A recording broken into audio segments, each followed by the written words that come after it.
And I told you, what? No. But I also said about them, I said they watch me and they masturbate themselves, right, off of me. Both of them. They're weirdos. And I knew it back then and I said it, but I wanted to wait and I proved it the other day. Okay. There's a lot of things that we know that we have to develop a fiqh based right on the so.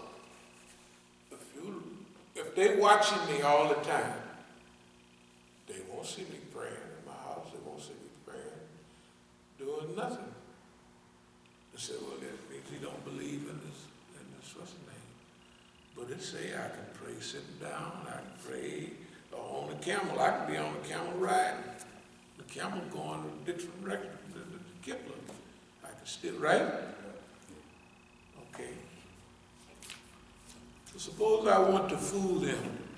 Now just take this with a grain of salt. Don't get real ficky-fied. We don't have time for that.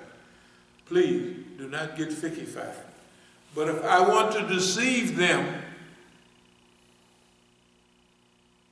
then they won't see me praying. I may be sitting right at my desk with my eyes and everything, praying. Every prayer, all the time. But if they're watching me, which they are, I know they're watching me. So I have to deceive them. It's simple, the fiqh of deception. Fiqh of deception. That's what it is. Now, you got to be grown to understand that don't get funny-fied. That's a good question. And I told you I didn't want to answer. So don't go running around saying Imam Musa said you can do this. I ain't said nothing like that. I said what I do from time to time in order to deceive them is the fiqh of deception. I'm deceiving them. And I do it. They sit right there watching. Oh, and they've been doing it. And I know it. Right? So now what am I going to do? Am I going to use, what do I have? What do I have to mess with them with? Little or nothing. So I can deceive them. I'm deceiving them. And I'm praying all the time. I missed the prayer. Right? I missed the prayer. And when I get ready, you can still see the stuff up here. I got to be praying sometime. I got to be praying sometime, right? But, shoot, I may go anywhere I want. I may slip off in the trail, but you can't slip off on the trail. You know why? Because they've been at that check for decades. Decades. So whatever the beeper goes off, I know that they know it. I ran in trails in California when we was running. And I'd zip off and go up another way, and that he was. When I came here in D.C. and I'd be running Rock Creek Park, every section I got to, there was a park policeman sitting right there. Every time, all the time. So it's okay. It's fine. That was 31 years ago. But anyway, you'll have to combine. You have to be deep to do. You can't be just no surface. Got your pants rolled up, prayer type of stuff. You got to really be serious about this to come up with this type of stuff and to even understand it.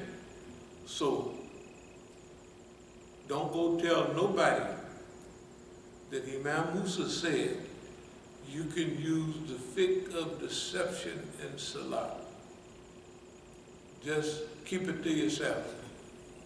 Right? Don't tell nobody I said that. I hope you understand what I just said. And if you don't, then don't ask me no more questions, because I said you're a tattletale. You can't keep it to yourself. And we're going to use more. Don't worry about it. We got a whole, you ought to see the list. I don't even remember all the different fiqhs we got. Because we got hey man, we're winning this war. And we're fighting alone. You ever been alone? You ain't been alone.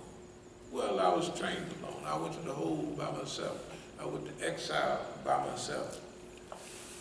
I went to prison by myself. Everything I did, I had to do it, generally. Everybody was not running to help, and I didn't get mad at them. Why? Because I know how people are. That's the way people are. Some of our friends didn't know that. They didn't know.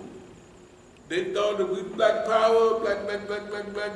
They go overseas with no money, and the people will help me because we're all black. They didn't do that. And I went over there. I took money with me because people are colored. They're forgetful too. You get over there for 3 months, they don't remember your name. You write them a letter, oh, I got a letter from Tanzania. Oh, I know who I know over there. Oh, he needs money. Shoot, I need a new car. What is money? You ought to have some money of your own. I don't, right? That's the way people are. And some people they'll get mad at people, they'll lose their love for them. And any more questions? Yeah, another question was, a brother sent a YouTube video, and he was saying that, well, the brother said, what do you think about this reporter saying Trump is involved with operations against perverts, specifically pedophiles?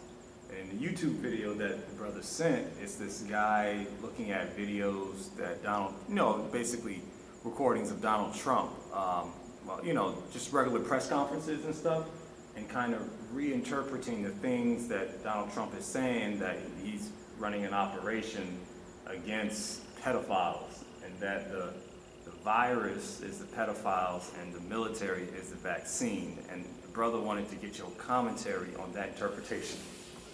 No, I don't have this. That's going many different ways. Right now, but don't worry, you call me back in 6 months or a year, and I'll have, pedophilia and Donald Trump. The pizza joint down there, remember the pizza pedophilia? The pizza gate. Look, Pizza gate. Yeah. Look, all I know is the woman that was hooked up in pedophilia. What's the name's woman? Giselle Maxwell. Yeah, the one that was with what's the old guy? Yeah. Don said that I hope she do all right and all that. Right. If Obama would have said the niggas that was throwing fireball, drinking, whatever they was doing, if he would have said, I hope they come out all right, they'd have fired him the next day. They said, no, you got to go. You said, okay, the woman is charged with diverting young girls, right? Not one or two of them, but whole crews of them. I heard one of them in an interview, just ruining their lives. They ain't got nothing to say about it. So anyway, I don't have no interest in, I like to watch it down and act a fool, but I don't have those conspiracies and stuff, no. This virus, the U.S. could have developed the virus, and they tried to drop it off on China probably. That's what the Chinese say. The Chinese say that they the ones, and they came over the U.S. military, which if I was following people around, I would take what they say. Just relax a minute. It'll all come clear. All of this stuff, that's what delay is. Delay, everything will be laid waste and wide open in time.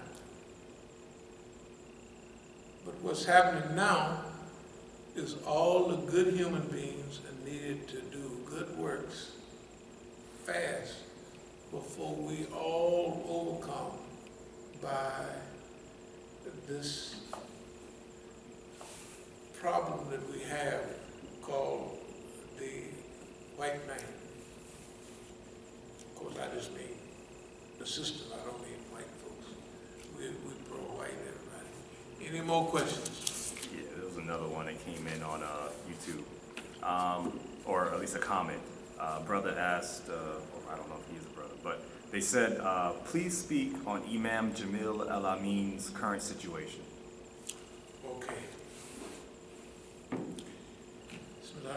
Imam Jamil's current situation, from my understanding, he's almost blind.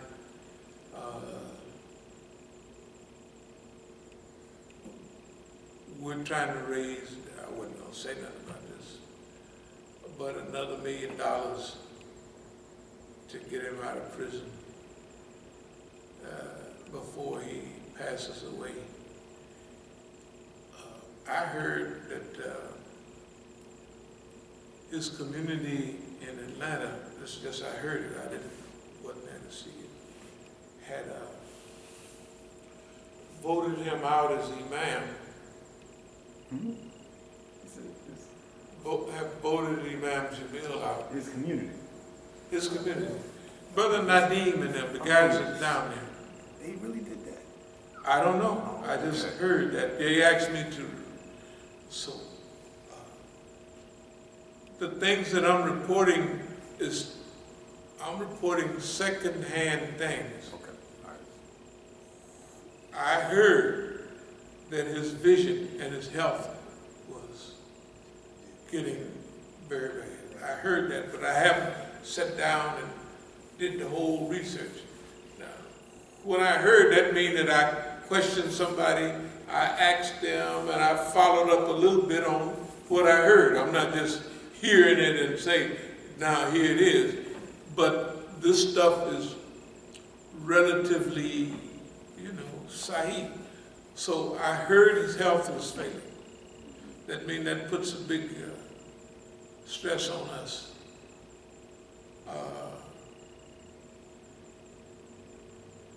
I think Imam Jamil was really treated bad by the Muslims. Really, it don't make no difference which ones. He was the president, he was the Amir of the four groups, Imam Wajid, Imam, Isna, all four of them. He was the Amir of them. But now this is 20-something years ago, 20 years.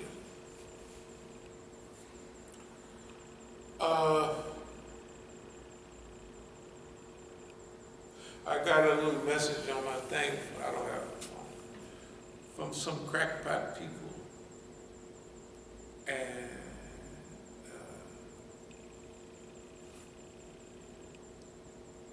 it seems as though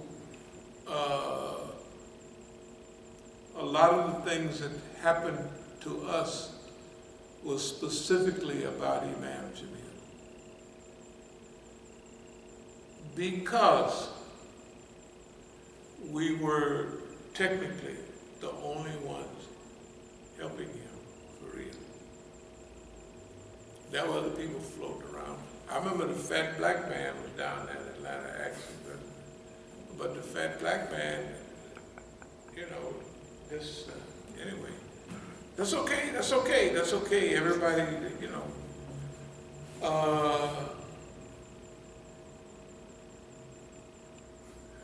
since we want to work with everybody, we're not going to say that, well, I'll also put it this way. I told people that if I get in trouble, I ain't never going to call on y'all to help me. I'd do it myself. Then there's another thing that y'all may not know about, but somebody knows it. It was a guy, he visited Imam Jamil in jail.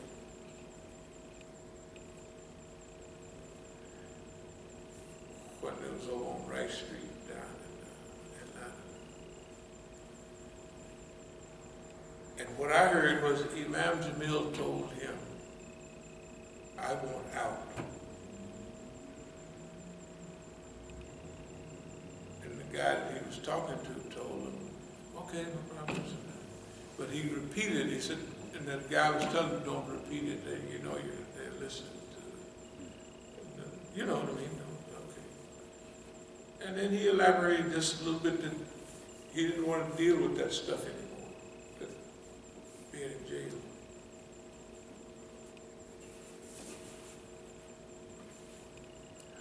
They sent Imam Jamil to Georgia Penitentiary. Maximum security type. But there's a rumor, and I know it's a rumor, that somebody, although they knew they was under just all kind of 24/7, that they were silly enough to make an attempt, and they spent a lot of money to, these TV type guys.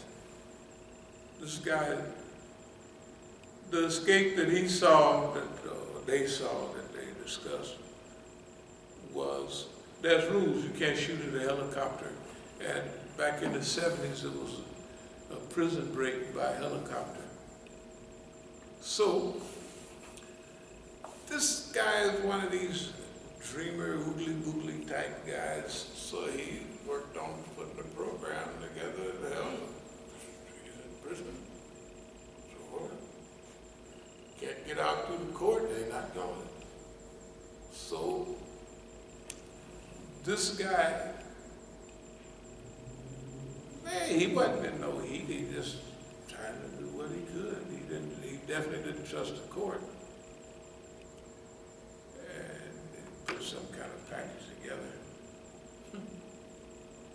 They transferred Imam Jamil from the state penitentiary, which he didn't get no federal charge, right? To the damn, put him out there in a hole out there. Super backs almost under the ground. You can't break nobody out of there. Well, that's not nobody was trying. This is just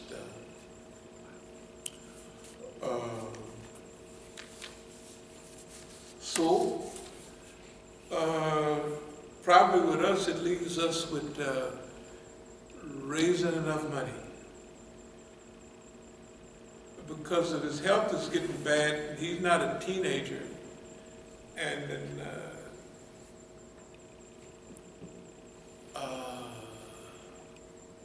personally, I think the biggest crime in the world is to leave a brother behind. I think care, I think all them people are gigantic criminals. Big time criminals. I mean, like they are really, of course we want to get along with everybody, but care and how people react. I'll tell you what Imam Jamil told me, and I'll close on this subject. He told me, I came down there, he said, I want to thank you for everything you did, you've been doing. I said, no, everything's from Allah. He said, I didn't thank Allah. I'm thanking you. You say, you didn't come down here one time asking me what you need, how you. I said, well, I wouldn't have to. Hell, I've been to penitentiary 500 times. So I don't have to ask you. If you're in jail, you got a court, right? You got a court date, you got this. I don't have to ask you what you need. Because I've been through it 1,000 times. Not 1,000, but on a big level, many times. I've been through it. We both been in exile. We both, all of that. I said, I didn't have to. The reason I never asked you nothing, because I don't know, I don't have to. You know, we was just talking like brother. I said, hell, I didn't have to ask you what you need, or I could see what you need, right? But we should make big dua for Imam Jamil, really, really, really on a regular basis, because they got this clown, not the clown, he's not a clown. They just got the man going on the old boogie, going across the bridge, you know what I mean? It's okay, no problem, no problem. But those people come up together They come up together. This is a symbol of liberty. Well, why the hell he's sitting there and he could pull some strings. He could pull some strings and he never did. Why? Because the guy had a different opinion than him. They both wanted everybody to be free. You see what I mean? They wanted everybody to be free. Right? But what happened? Since they wanted everybody to be free, right? They didn't do nothing. And he knew they did to Dr. King, they did to all of them people, right? He knew what they did to Imam Jamil. And he never even opened his mouth. The coon never opened his mouth. I'm not, they said, don't say nothing bad about a man that's dead. Mom maybe said he's dead, good. Don't let say that. But I wouldn't say that.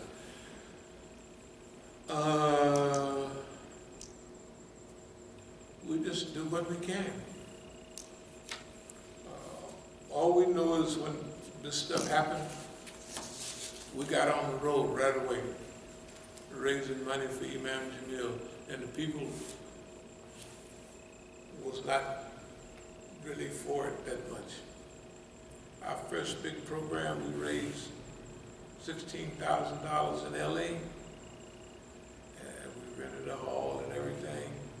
This is our crew in LA, and a lot of good people came. It was good. But they said,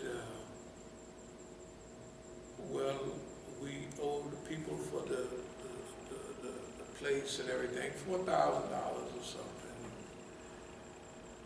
And I said, well, y'all got $4,000 cash right there? Yeah, I said, well, give it to them. They said, no, we'll wait. So then, what did they do? They waited, and when I counted it, I didn't see no $4,000 cash. Those were our people. When we raised $100,000 down in LA, the Irvine, they had all the big shots there. Hamza Youssef, man, Ahmed Sakar, everybody, all the big shots. It was nice. But they didn't want to turn the money over to me. So I said, oh, what's up? Well,